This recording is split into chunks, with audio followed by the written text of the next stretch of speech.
Emmanuel Macron is cynically and shamelessly using France's European Council presidency to boost his own chances of re-election in April, a key ally of Marine Le Pen has claimed.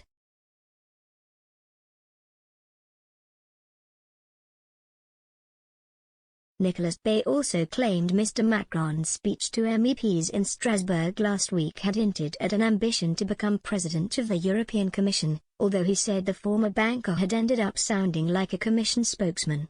The General Secretary of the right-wing National Rally Party was commenting at the end of a month in which France took on the rotating presidency, with Mr. Macron controversially permitting the EU flag to be draped from the Arc de Triomphe to mark the occasion.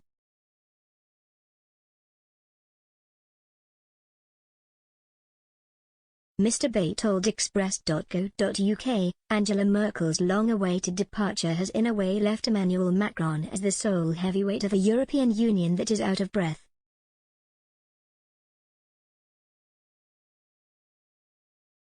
He quite blatantly dreams of a European destiny for himself. Perhaps he sees himself as the future president of the European Commission with enhanced powers? God forbid.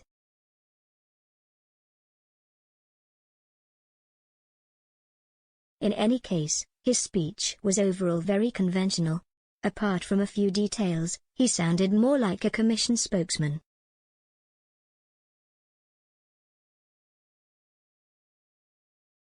He stressed, the speech went largely unnoticed despite being broadcasted live on several news channels.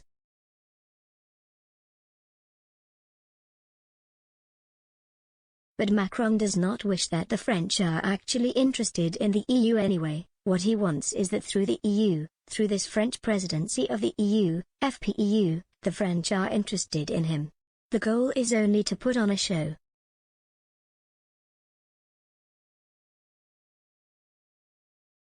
Moreover, the speech had been quite hollow, claimed Mr. Bay.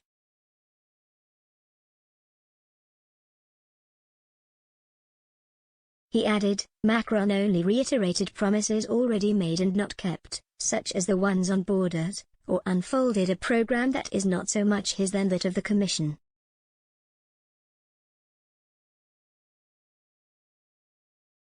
He remained on the beaten track of Brussels bureaucracy.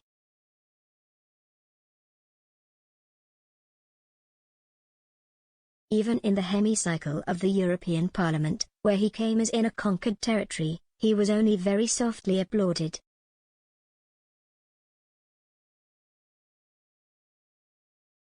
Mr. Bay was quick to highlight what he saw as Mr. Macron's short-term motives, suggesting it was scandalous that the coup coincides with the French presidential election.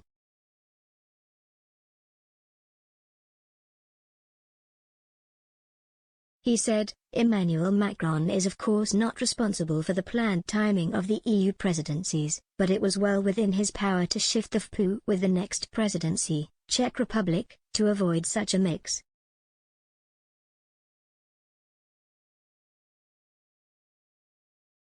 He benefits from communication resources that are out of all proportion to his competitors, which is of course in addition to his means of action as French president, instrumentalization of the health crisis, tax gifts, etc.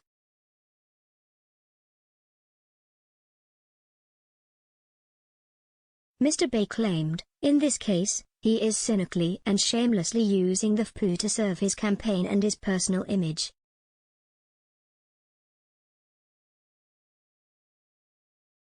This speech in Strasbourg was indeed dedicated to European issues, but Macron has never made a secret of his federalism. The European Union is absolutely central to his national political platform.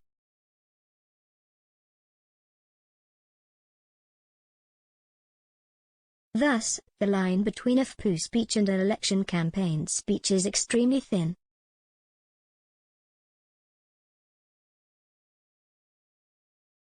Mr. Bay added, whatever Macron may think, the issues at stake in this election will be economy, security and identity related.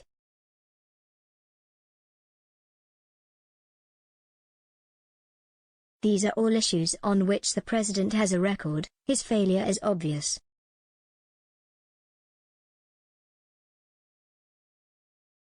He tries to hide them by imposing a health or European debate, but it does not work. The French are no longer fooled.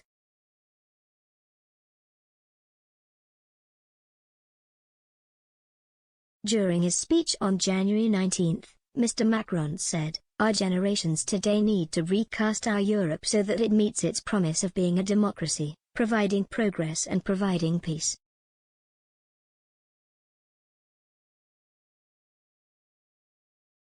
We need to give ourselves the means to make Europe a cultural, democratic and educational power for the future, a power for balance,